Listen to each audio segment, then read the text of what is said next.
Click to hit நண்பர்கள் அனைவருக்கும் வணக்கம். இந்திய அணி வந்து பங்களாதேஷோட third day of test match வந்து இன்னைக்கு முடிச்சிருக்காங்க. நேற்று டே 2 ஸ்டம்ப்ஸ் ஆகையில் இந்தியா வந்து 81க்கு 3 அப்படின்ற மாதிரி இருந்தாங்க. கில் வந்து 33 ரன்களும் பேண்ட் வந்து 12 ரன்களும் வந்து அடிச்சிருந்தாங்க. ஸோ இன்னைக்கு வந்துட்டு இந்தியா வந்து கண்டிப்பாக நல்லா விளையாடுவாங்க. நேற்று சாயங்காலத்துலேருந்தே வந்து பிச்சு வந்து பேட்ஸ்மேனுக்கு நல்லா ஒரு ஃபேவராக மாறிடுச்சு அப்படின்ற மாதிரி தான் இருந்தது. இன்னைக்கு பண்ட்டும் கில்லும் நல்லா விளையாடுவாங்க அப்படின்னு எல்லாருமே எதிர்பார்த்துட்டு இருந்த மாதிரியே பண்ட்டும் கில்லும் வந்து சிறப்பாக விளையாண்டாங்க. பண்ட் வந்து டெஸ்ட்டில் தன்னோட 6th 100 வந்து அடித்தார். ஸோ வந்து ஒரு ரிமார்க்கபிள் கம்பேக் அப்படின்னு தான் சொல்லணும். ஒரு சிவியர் இன்ஜுரி இதுலேருந்து எப்படி வந்து மீண்டு வருவார் அப்படின்ற மாதிரி எல்லாருமே எதிர்பார்த்துருந்தாங்க. திரும்பவும் வந்து இன்டர்நேஷ்னல் கிரிக்கெட்டுக்கு ஒரு நாள் வர முடியுமா அப்படின்ற மாதிரியான பேச்சுக்கள்லாம் இருந்தது. அதையெல்லாம் மீறி தன்னால் வர முடியும் அப்படின்னு சொல்லிட்டு வந்து காமிச்சிருக்கிறாரு. T20 வேர்ல்டு கப்லையும் தன்னோட சிறப்பான ஆட்டத்தை வந்து வெளிப்படுத்தினார். அதைத் தொடர்ந்து இப்போ டெஸ்ட் மேட்ச் கிட்டத்தட்ட 1.5 வருஷத்துக்கு அப்புறமா வந்து டெஸ்ட் மேட்ச் வந்து விளையாடுறாரு. அந்த டெஸ்ட் மேட்ச்சில் 1.5 வருஷத்துக்கு அப்புறம் விளையாடுற ஃபர்ஸ்ட் டெஸ்ட் மேட்ச்லேயே வந்து ஒரு 100 அடித்து ஒரு சிறப்பான கம்பேக்கை வந்து கொடுத்துருக்காரு அப்படின்னே சொல்லணும். 128 பாலில் 109 ரன்கள், 13 பவுண்டரி அண்டு 4 6 வந்து அடிச்சிருக்கிறாரு. இவரும் பண்ட்டும் இணைந்து 5th விக்கெட் பார்ட்னர்ஷிப்புக்கு 167 ரன்கள் வந்து எடுத்தாங்க. ஸோ வந்துட்டு 109 ரன்களில் வந்துட்டு பண்ட் வந்து அவுட் ஆகிட்டார். அதுக்கப்புறம் வந்து KL ராகுலோட கில் வந்து இணைஞ்சார்.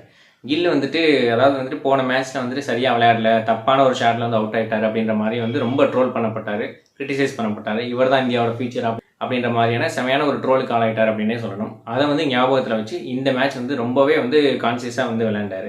அது போக அவரோட கான்சியஸ்க்கு என்ன இன்னொரு காரணம் அப்படின்னா, ஸோ அவரோட இடத்த ரீப்ளேஸ் பண்ணுறதுக்கு சர்ஃப்ராஸ் கானும் ருத்ராஜ் கெய்க்வாட்டும் காத்துக்கிட்டு இருக்காங்க அப்படின்னே சொல்லணும். ஸோ அந்த ஒரு இடத்த வந்து தக்க வச்சுக்கணும்.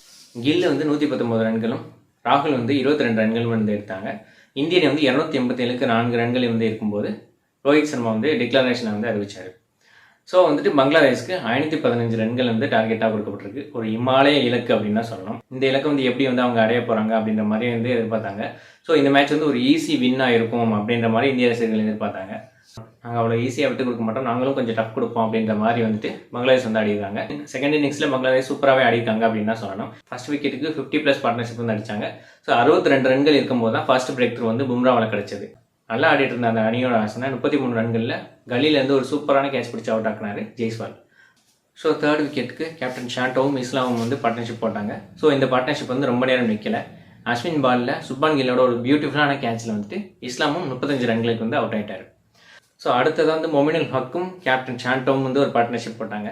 அந்த பார்ட்னர்ஷிப்பையும் அஸ்வின் வந்து நீண்ட நேரம் நிலைக்க விடலை அப்படின்னு தான் சொல்லணும்.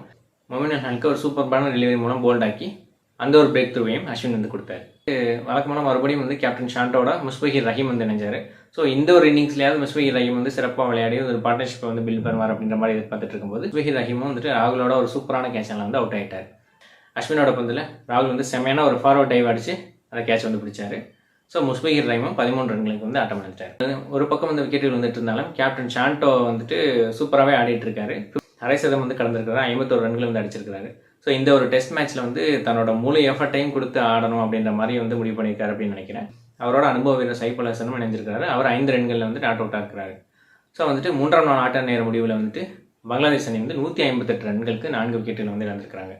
இன்னும் வந்துட்டு 357 ரன்கள் வேணும் அவங்க வெற்றி பெறுறதுக்கு. ஸோ அது வந்து அவ்வளோ ஈஸி டாஸ்க் இல்லை அப்படின்னு தான் சொல்லணும்.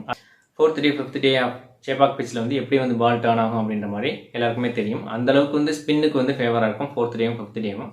ஸோ ஆல்ரெடி வந்து இன்னைக்கு ஈவினிங்கே வந்து அஸ்வின் வந்து தன்னோட சுழல் மாயாஜாலத்தை வந்து காட்ட ஆரம்பிச்சிட்டார். நாளைக்கு வந்து அஸ்வின் ஜடேஜா 2 பேருமே சேர்ந்து சுழல் கூட்டணியாக பங்களாதேஷை ஈஸியாக வந்து ஆல் அவுட் பண்ணி இந்தியாவை வின் பண்ண வைப்பாங்க அப்படின்ற மாதிரி எதிர்பார்க்குறோம். மேக்ஸிமம் நாளைக்கும் இந்தியாவுக்கு ஃபேவராக வந்து ஒரு ரிசல்ட் கிடைக்கும் அப்படின்ற மாதிரியே எல்லாருமே எதிர்பார்க்குறாங்க. ஸோ நானும் எதிர்பார்க்குறேன். என்னோட இந்த ரிவ்யூ பிடிச்சிருந்துச்சுன்னா இதை வந்து லைக் பண்ணுங்கள், இதை எல்லாருக்கும் ஷேர் பண்ணுங்கள், கிளிக் டு ஹிட் சேனலுக்கு சப்ஸ்கிரைப் பண்ணுங்கள். நன்றி, வணக்கம்.